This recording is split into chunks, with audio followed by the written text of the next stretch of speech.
Sa 6'4" pa lang kami, sabi ng alaga ko, "Auntie, hindi ko na kaya.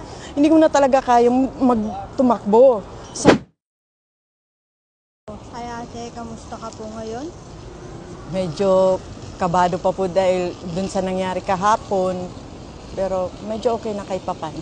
Pwede niyo po ba maikwento sa amin anong nangyari? Kahapon po kasi walang activity yung alaga ko. So kami lang yung nandun kasi yung parents niya, yung employer ko, nasa trabaho parehas. Tapos, yung alaga ko at saka ako, may kasama kaming popo. Pero yung popo, may binili saglit sa baba, sa market. So, kami lang naiwan na dalawa. Nanonood yung alaga ko, nasa kusina ako naggagawa, nagtatrabaho. That time ilang bata po yung kasama mo po? Isa lang po kasi yung isa nasa school. So, bali dalawa yung alaga Opo. mo, pero isa na lang yung Opo, isa lang. Tapos po, walang fire alarm, wala kaming tahimik, ganun. Kasi sarado po lahat. Sarado po lahat, nanonood ng TV, yung alaga ko, ganun. Tapos po, biglang, yung phone ko po kasi nakalagay lang sa bed ko na, kasi naka-silent lang siya. Tapos biglang tumawag yung employer ko. Sabi niya, "You go down because there's a fire. The building is on fire." And then, sabi ko sa alaga ko, "Sean, we have to go." Hindi ko na naisip kung kunin ko yung gamit ko, passport ko, yung pera ko, gano'n. Basta sabi ko, makalabas kami ng alaga ko. Kasi naano ko na rin yung usok na unti-unti nang pumapasok sa bahay namin, sa bahay ng employer ko. Tapos paglabas namin, may usok na nga. Tapos, ang kaanuhan lang kasi yung bahay ng employer ko, halos katabi lang yung fire exit. So, nasa 9th floor kami, yung usok, naamoy na namin. Sabi ko, "Sean, takpan mo lang yung bibig mo." Sabi ko, "Kailangan natin tumakbo or else," sabi ko, "mamamatay tayo dito." Talaga kayang magtumakbo.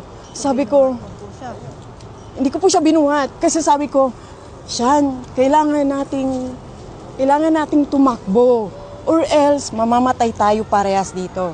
Matatrap tayo dito at mamamatay tayo dito." Sabi ko gano'n. Pagkasabi ko noon, biglang, "Okay, auntie, let's go." Tapos, grabe takbo namin. Halos mahulog kami. Buti na lang talaga. Pero that time, malakas na po ba yung mga apoy? Nung time po na yun, pumapasok na yung usok. Tapos, paglabas po namin ng backdoor, yung sa fire exit, na-stuck pa yung pinto. Kasi nga, hindi naman siguro ginagamit madalas. Kaya, grabing pilit ko grabing pilit kong pagbukas sa talagang na-stuck. Tapos nung nabukas, Diyos ko, bumungad sa amin yung apoy, yung nagbabagsakan na yung mga Sabi ko, "Sean, takbo." Sabi ko gano'n, "Huwag mong titingnan yung paligid." Sabi ko, "Takbo lang tayo." Hindi ko alam kung paano kami nakalabas dun. Kasi may bumabagsak na sa akin, ginaganon ko lang. Awan ko kung paano ko basta bumabagsak na yung apoy sa amin. Sabi ko, "Sean, takbo lang ng takbo habang umiiyak kaming dalawa. Takbo lang." Sabi ko gano'n. Hindi na saksiyan namin yung Sinalubong na kayo, no? Tapos ang dami ng bumbero. Tapos kasi po yung unang nag-apoy na building, yung katabi namin. So habang inaapula nila yung building na yon, lumilipad na yung mga sa building namin. At nag-uumpisa na yung yung apoy sa building namin mismo. Kaya sobrang bilis. Habang inaapula din yung building namin, lumilipat na yung apoy dun sa kabila. Kaya nagbabagsakan na lahat ng Kaya, grabe. Habang tinitingnan ko yung sabi ko, yung gamit ko. Pero, okay lang kasi sabi ko, at least safe kaming dalawa. Kaysa naman kami natusta dun sa loob. Ko, "Sean, pastor. Umiyak na yung alaga ko. Sabi ko, "Sean, kailangan natin makababa or else mamamatay tayong dalawa." Tapos, sabi niya, umiiyak na siya. Sabi ko, it's okay.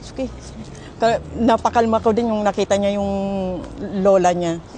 Tapos, habang tinitingnan namin, umapoy yung naiiyak na lang talaga ako. Wala na akong magawa. Sabi, okay lang. Basta safe kami.